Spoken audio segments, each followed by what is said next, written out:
在过去的半年时间里，我们在芬兰的小院子发生了很多变化，多个种植区域被重新规划，我们还播种下很多未曾种植过的种子。这个最好种，也收获了更多有机的食物，还探索了很多令人眼前一亮的食谱。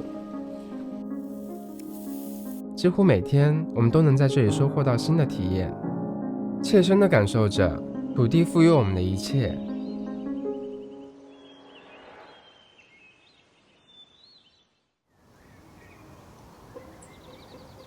芬兰进入夏季之后，我们在院子里花的时间变得越来越多，因为几乎每天都能发现很多要去处理的事情，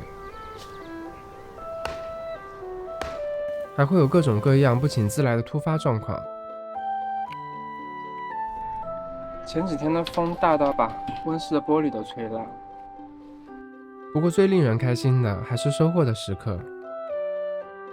最近我们在春天种下的大部分蔬菜都已经成熟结果，尤其是温室旁边的荷兰豆，这时候已经长出了不少豆荚，是时候该收获一波了。吃新鲜的荷兰豆生吃也挺好吃的，甜的。超市里的荷兰豆卖的比较贵，还是自己种的划算。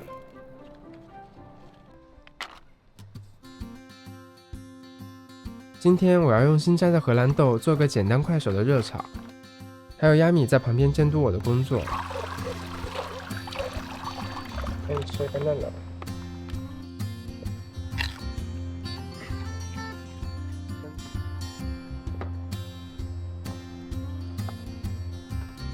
洗干净的荷兰豆对半切开，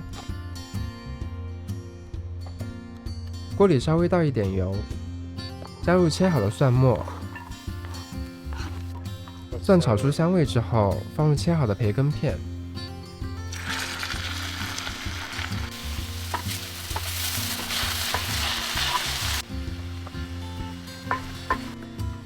当锅中煸炒出培根的油脂之后，放入荷兰豆，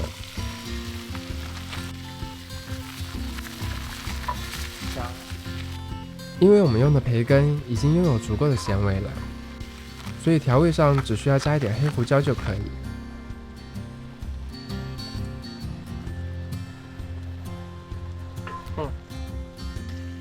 不需要多复杂的技巧，简单翻炒几下就能最大限度地保留住荷兰豆清甜的味道。我吃不了。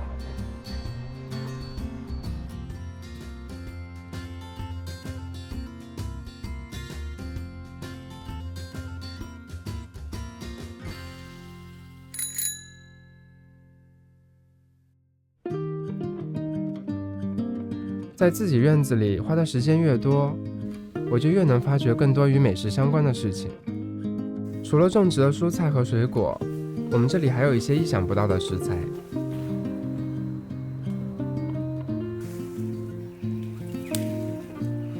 最近的小院一直萦绕着野玫瑰的香气，好像是时刻在提醒着我们，该做一点与花相关的食物了。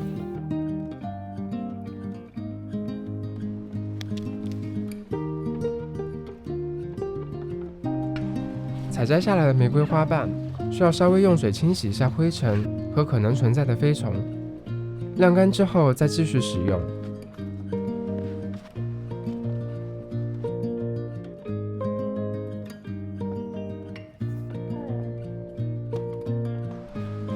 经过一天的晾晒，野玫瑰依旧保持着鲜艳的颜色和浓烈的香气。接下来我们要做玫瑰酱。在一个干净的瓶子里放上一些花瓣后，撒上一层白砂糖，简单的碾压揉搓后，继续添加花瓣和砂糖，直到装满瓶子。最后用我们自制的蒲公英糖浆代替蜂蜜，给罐子封口。在芬兰最常见的野生植物大概就是蒲公英了，它几乎遍布了芬兰的每个角落，但真正愿意把它拿来食用的人却少之又少。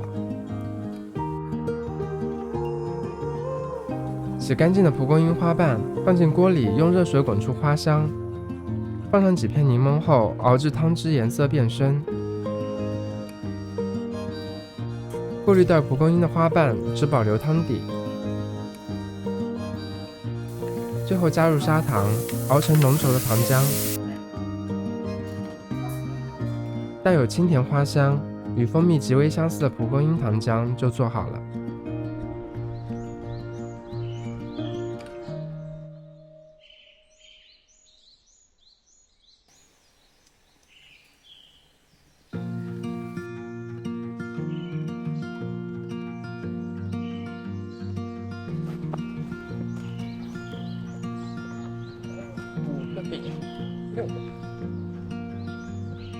颜色真好看哎。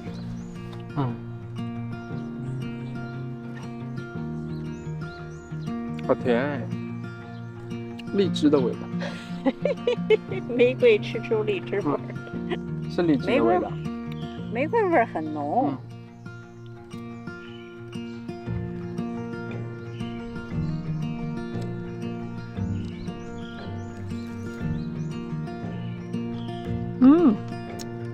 好吃。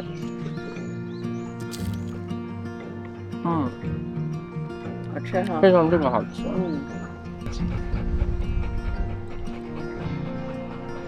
漂亮。在光底下。很简单，就是熬糖浆，然后把那个糖浆倒在那个玫瑰里，静置一晚，然后它的颜色就出来。不是不让你吃，吃不了。